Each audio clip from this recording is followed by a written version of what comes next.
ഏത് സംഖ്യയുടെയും റൂട്ട് കണ്ടുപിടിക്കാന്ന് പറഞ്ഞാൽ ഇനി വെറും സെക്കൻഡുകൾക്കുള്ളിൽ ആൻസർ കിട്ടും. 39 എന്ന് പറയുന്നത് ഒരു പെർഫെക്റ്റ് സ്ക്വയർ അല്ല, അതായത് ഒരു സംഖ്യയുടെ സ്ക്വയർ അല്ല 39 എന്ന് പറയുന്നത്. ഫോർ എക്സാമ്പിൾ നമുക്ക് 39ന്റെ താഴെ സ്ക്വയർ ആയിട്ട് വരുന്ന ഒരു സംഖ്യ നമുക്കറിയാം 36. അതറിയാം എന്തിന്റെ സ്ക്വയർ ആണ്? 6ന്റെ സ്ക്വയർ ആണ് 36 എന്ന് പറയുന്നത്. അപ്പൊ നമുക്ക് 39 എന്ന് പറയുന്നത് 36നേക്കാൾ വലുതായതുകൊണ്ട് 6നേക്കാൾ വലിയ വാല്യൂ ആയിരിക്കും ഇതിന്റെ ഉത്തരം. അതായത് 6 എന്തായാലും ഉണ്ട്, പ്ലസ് ആഡ് ചെയ്യേണ്ടത് എത്രയാണെന്നാണ് നമുക്ക് കണ്ടുപിടിക്കേണ്ടത്.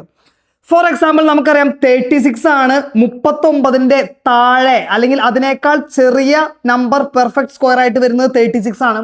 ഈ 36ഉം 39ഉം തമ്മിലുള്ള ഡിഫറൻസ് എന്ന് പറയുന്നത് 3 ആണല്ലോ.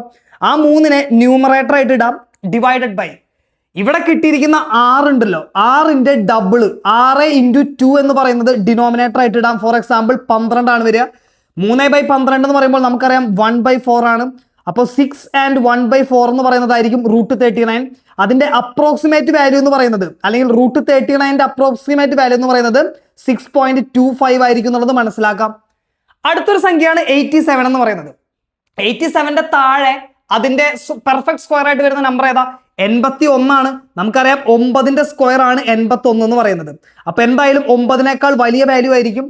പിന്നെ ഈ 87ഉം അതുപോലെ തന്നെ 81ഉം തമ്മിലുള്ള ഡിഫറൻസ് എത്രയാണ്? നമുക്കറിയാം 6 ആണ്.